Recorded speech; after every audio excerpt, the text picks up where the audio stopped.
Hello and welcome back to another episode of Deven Chase Podcast. I'm your host, Deven Chase, and today I want to talk to you about a topic that I feel is very important, one that I feel is missing from today's public conversation, and it's very timely.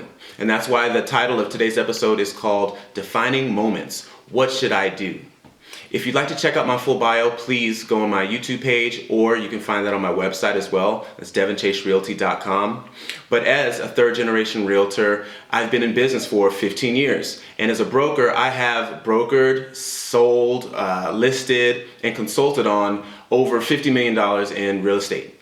And that ranges from residential to very high-end residential, multi-million-dollar listings, also commercial, land deals, bankruptcies. I even consulted on a patented landmine site. I say that to say that I feel that with this vast experience, which also includes me working during the last recession as a resource to homeowners and citizens here in Las Vegas, I feel like it is my duty to be forthright with information, just as I was a decade ago, and it also aligns with my personal beliefs to be of service. So I feel that as I branch out of my comfort zone in order to do this, that it is also something that needs to be done. At the time of this recording, it is currently late March 2020, which means that we are right now, as a nation and as a global society, we are in the middle of a health crisis, if you will, with impending implications into the economic and financial worlds, and also potentially suggesting reduced business and real estate values. Lately, I've been speaking with brokers and peers in the industry on a daily basis with regard to what's currently unfolding. And I'll tell you that I've got several examples now of agents that have listed properties, let's say 2 weeks prior to this crisis that's taken place, and they've had to reduce the list price, maybe $20,000. Because of it, in order to procure a buyer for their seller. And even now, after that price reduction, they're still getting offers from potential buyers at 20 and 30 grand under that list price. So I say that to say that that is something to possibly expect in the future with regard to property listings and how long it kind of takes your property to sell in a scenario like we're currently experiencing.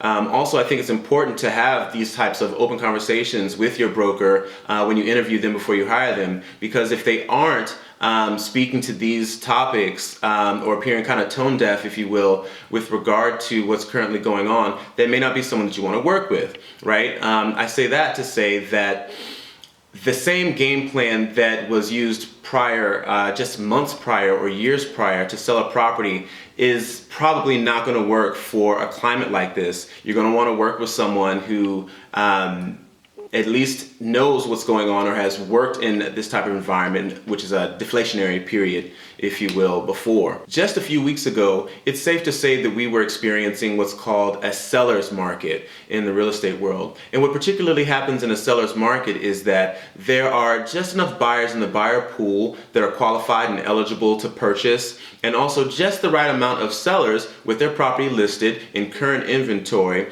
for there to be a transaction that takes place in a fairly short amount of time, right? And also one whereas the seller doesn't have to do any price reductions, doesn't necessarily have to contribute to the buyer's closing costs, or doesn't have to leave the property on the market for very long. Generally speaking, many properties on average were selling within 30 to 45 days from the time of the original listing. Now, what particularly happens in a buyer's market is that the buyer kind of gets the privilege and the options of picking and choosing what property they really like and being able to wheel and deal a little bit. And generally that's because there are a lot of properties on the market, and the sellers wind up being a little bit more motivated to sell and may agree to accepting a little less than what they normally would for their property. I think it's safe to say that in this time period, an impending buyer's market is soon to take place, if it's not here already. When I say that, it's just a matter of circumstances with regard to the financial positioning of the sellers. Whereas a seller may agree to accept a little less than what they're expecting or what the property may appear to be worth at this time because of their need or want to liquidate or take a different position within their portfolio holdings. Similar to the example I mentioned previously, as a seller, it may be a good idea to really evaluate how long you think it would take to sell your property in this type of climate and list your property accordingly so that when it comes time for you to exit your holding, you're comfortable with how the transaction took place. And it's also always a great idea to consult your broker so he or she can provide you with the proper comparables for you to make a wise decision with that regard. Now, as a buyer, it's very important to be poised during a time like this. Let's say that you've had your eye on a property for the past 2 or 3 months and it was just outside of your price range. And now due to these circumstances and the seller maybe having a need to liquidate at this time, you can come in with your broker on an offer that is below list price. So with that said, perhaps it's not just a buyer's market that's coming. Maybe it's a buyer's and a seller's market because you both are coming together to achieve a certain goal. Now with that said, in regard to businesses during a deflationary period, there may be some business owners that just can't afford to stay in business throughout this recession. Now that also provides a business opportunity for someone who is looking to purchase a cash flow. Maybe it's your local dry cleaner or that carpet cleaning company on the corner or that smoothie shop that you love going to that can no longer stay in business and has to shutter its doors. Well, perhaps it's you or someone that you know that can carry on that hard sweat equity that was put in by the previous owner when they pass over the baton to you when you purchase the business and take it on to its next era of life. So regardless of you being a buyer or a seller of real estate or business, it's important to consult a broker so that they're able to guide you and help you succeed financially. And lastly, let's discuss investment properties. Say you always wanted to own that duplex or a fourplex or maybe even an apartment complex for additional monthly income. Historically, rental income is always a great way to stay afloat in any type of market. Now's the time to look into these types of things as well. You never know when a seller is ready to liquidate. At a time like this, a seller may not even want to deal with going through an economic downturn again and just retire and move to Costa Rica. Who knows? But at this time, it's also a great time to not come with your hat in your hand and really go after what you want.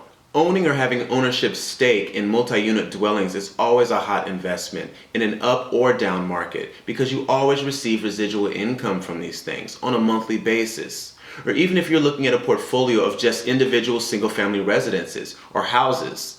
Perhaps there's a portfolio of 15 properties that were previously for sale for $4 million. And now because the seller is ready to liquidate or sell or move on, move forward, you're able to pick that up at 20% less. This is something that you want to look toward because there is a lot of shifting taking place with regard to wealth or property, and this is your time to position yourself better for the next time that something like this happens. So the last thing I'll say is this. Those examples I just shared are just a few scenarios that may work for you as a buyer or a seller, but really every scenario is different. Perhaps you're a seller and you never have to reduce your price on a sale because it has never been on the market before. Well then now you've got a captive audience and someone who's really been waiting, and you may even get over list for your property. These types of things vary, but it's very important to speak with someone who knows what they're talking about, who has experienced these, and who can give you the insight that you need to make these wise decisions for you to succeed financially. So with that said, I really thank you so much for tuning in. Please check in with me on more topics as I continue to do this and kind of flesh out what the format looks like. But in the meanwhile, I really appreciate you. Thank you. Until next time.